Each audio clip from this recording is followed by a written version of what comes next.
2025 में 10 करोड़ लोग बौद्ध बनेंगे। तो हमें समझ आ गई इस उत्पीड़न को खत्म अगर करना है तो जाति को खत्म करना पड़ेगा। समाज के लोगों को जागरूक किया, तब सबको महसूस हुआ कि मिशन जय भीम की भी जरूरत है और भारत को पुनः बौद्ध में भारत बनाने की भी जरूरत है। क्यों ना इस राजनीतिक कुर्सी के माध्यम से हम बाबा साहब के बौद्ध में भारत का सपना साकार करने में अपना जीवन लगा दें, तो अपने लोगों के घरों तक उसी क्वालिटी की चीज को पहुंचाने का काम एमजेबी एंटरप्राइजेस के माध्यम से भविष्य में करने वाले हैं।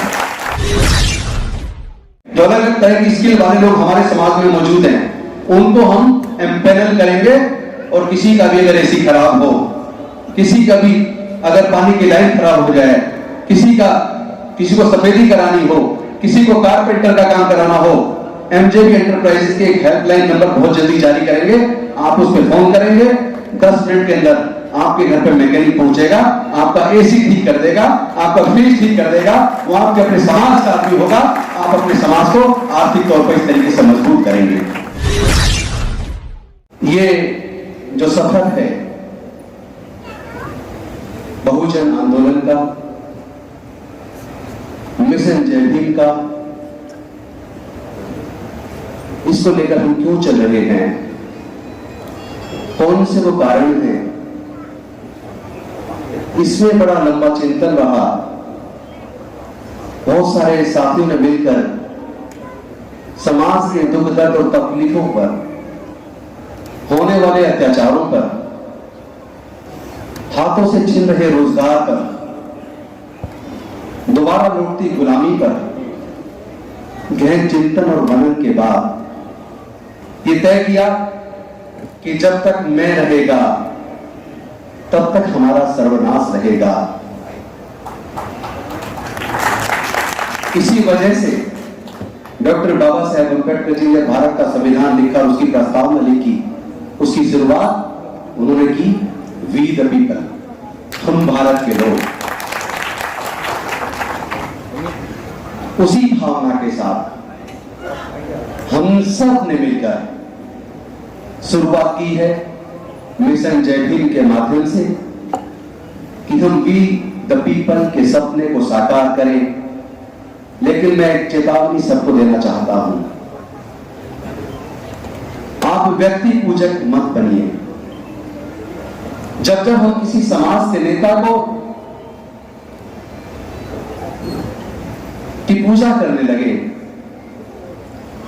उस नेता का गुणगान करने लगे, तब तक मिशन पीछे छूट जाता है।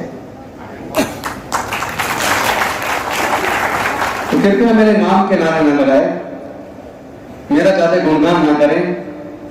हमारे पास इतने महापुरुष हैं, हमारे नेता स्वयं डॉक्टर बाबा साहेब अम्बेडकर हैं। हमारा नेता, उनका बनाया हुआ संविधान है, और हमारे नेता समाज के कोने कोने में फैले हुए बहुजन महापुरुषों के आंदोलन को अपने कंधे पर लेकर चल रहे वो सब लोग जो अपने जीवन का बलिदान देकर इस मिशन को जिंदा रखे हुए हैं, वो हमारे नेता हैं। मैं उन सबको सैल्यूट करता हूं। कई बार मैं सोचता हूं कि डॉक्टर बाबा साहेब अम्बेडकर जी ने अपना पूरा जीवन हमारे समाज के लिए बलिदान क्यों किया? क्यों माननीय कांसीराम साहब ने शादी नहीं की?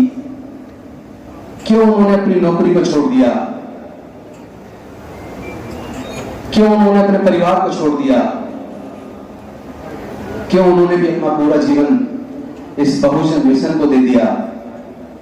जब उनको मैं याद करता हूं तो मुझे लगता है कि यह मंत्री की कुर्सी बहुत छोटी है।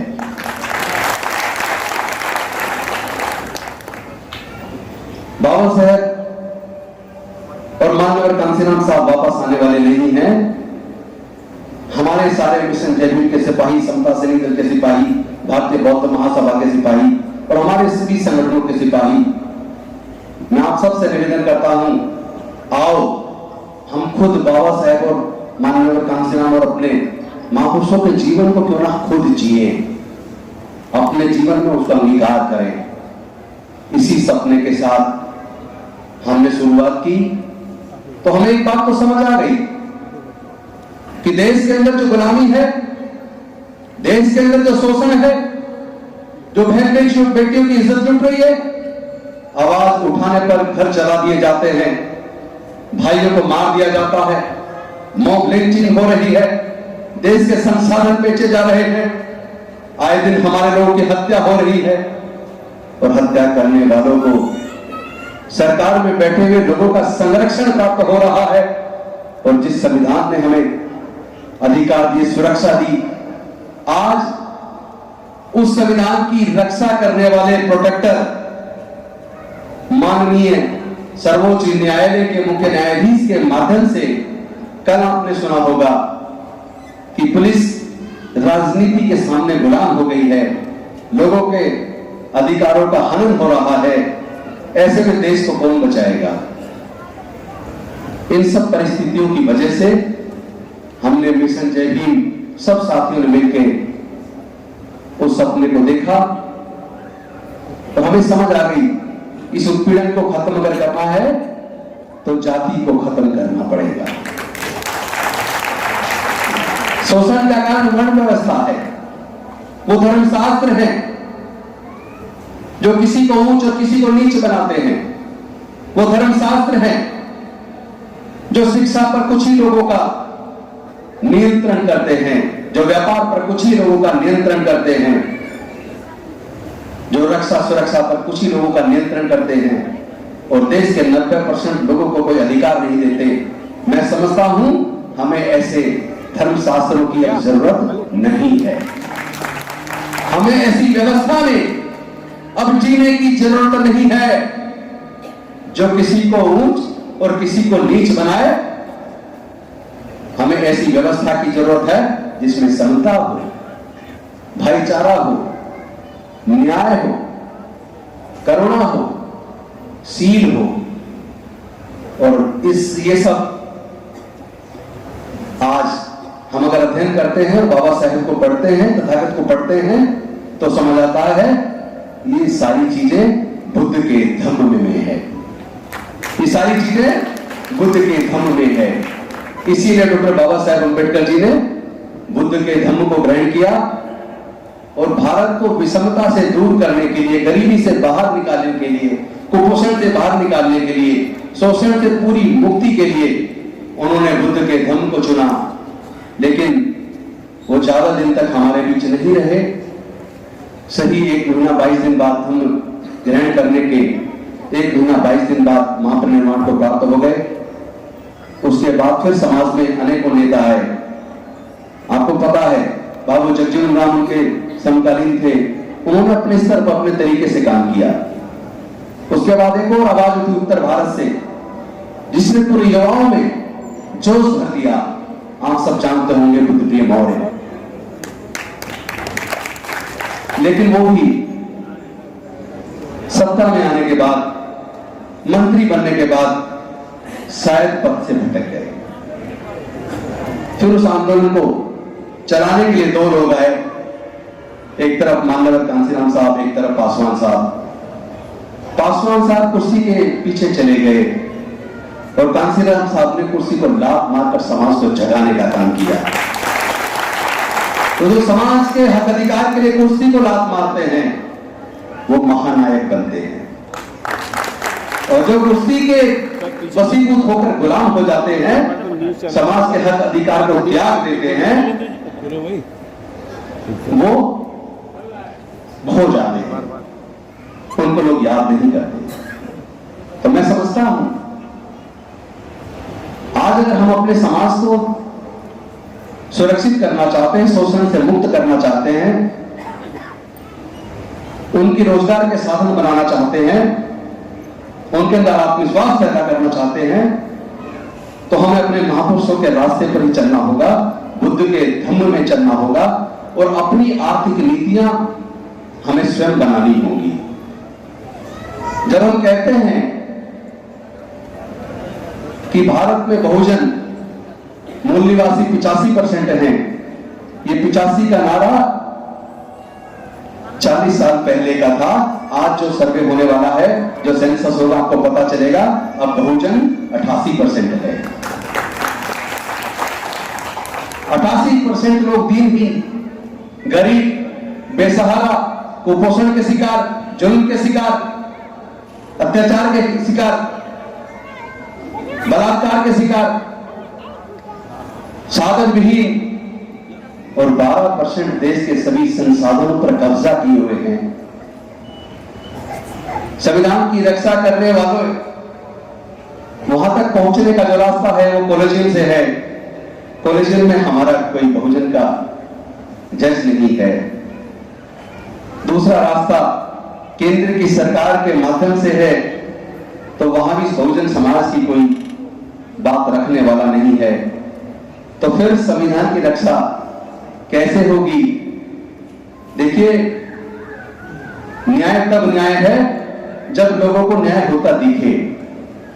न्याय केवल बोलने से नहीं होगा। जजमेंट, जुडिशियस जजमेंट तब है जब लोगों को उस जजमेंट के बाद ये महसूस हो कि हमें न्याय मिला है। तो ऐसे हालात में हम अपने लोगों को आत्मनिर्भर कैसे बनाएं? ऐसे हालात में हम अपने लोगों को शोषण से मुक्त कैसे करें?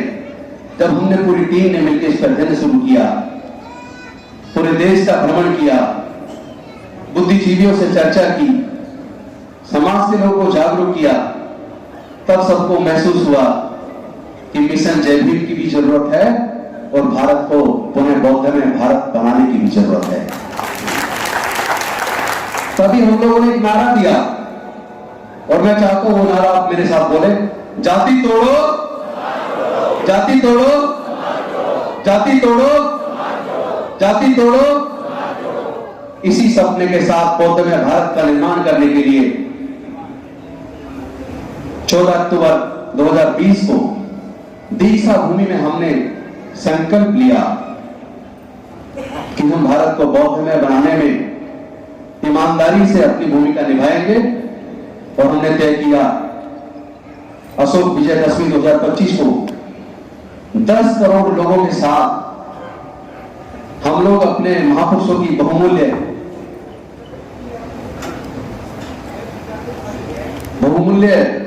एक, क्या कहना चाहिए, धरोहर, जो मैं अक्सर बोलता हूं, जो हमारे महापुरुषों की बहुमूल्य धरोहर है, बुद्ध का धम्म, जिसमें समता है, मैत्री है, करुणा है, न्याय है, बंधुता है, उसमें घर वापसी करने का समय आ गया है।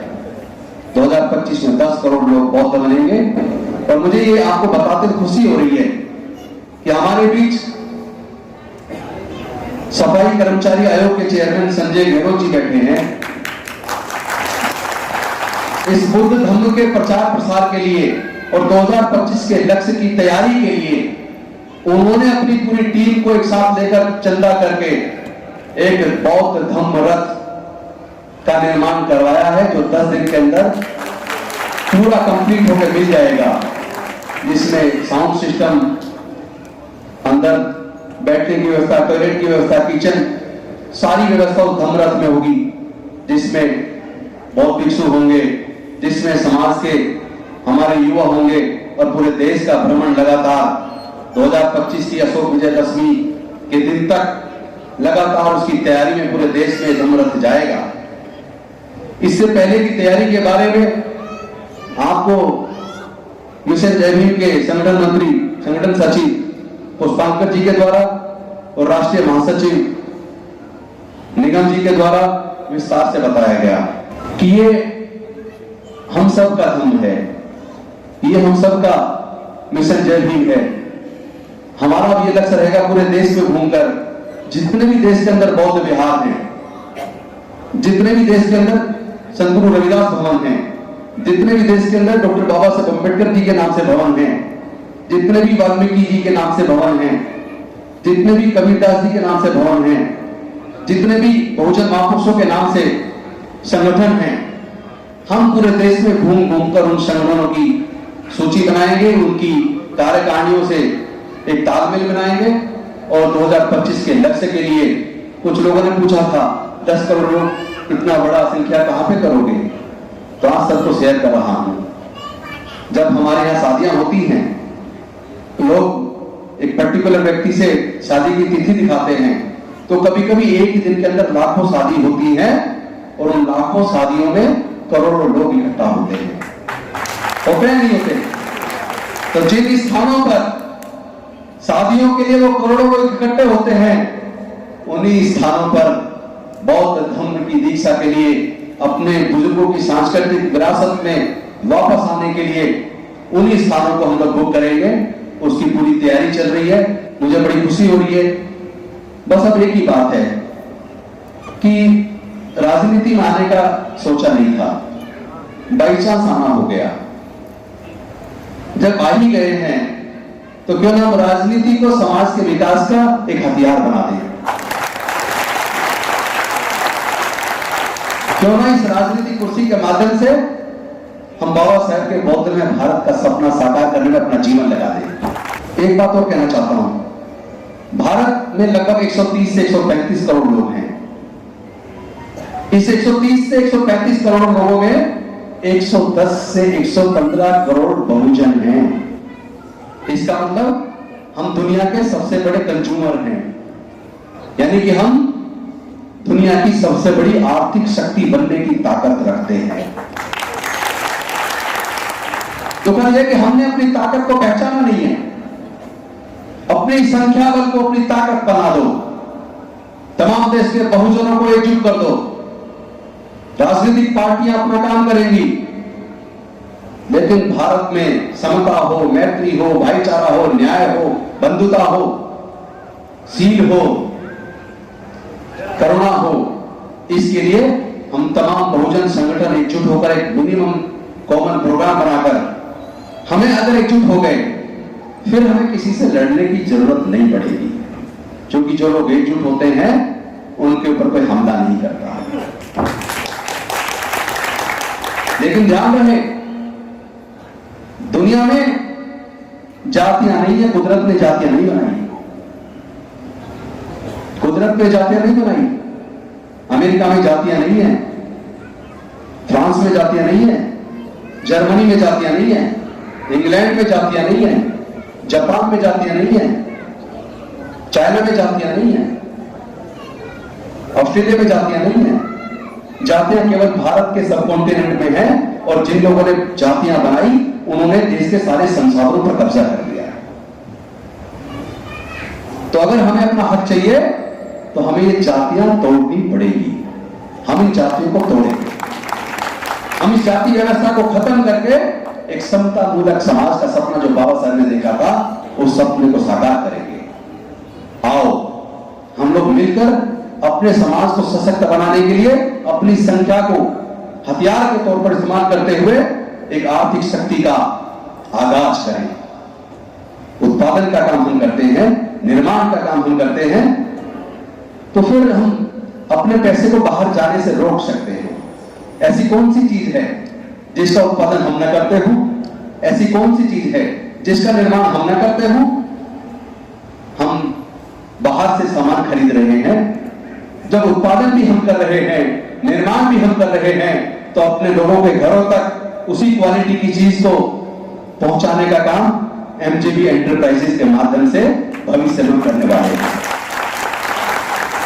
आपके घर में फ्रिज होगा, एसी होगा, कूलर होगा, टीवी होगा, आपके घर में पानी की लाइन होगी, सीवर की लाइन होगी, बहुत सारी चीजें जो खराब हो जाती हैं, तो आप किसी न किसी मैकेनिक को बुलाते हो ना।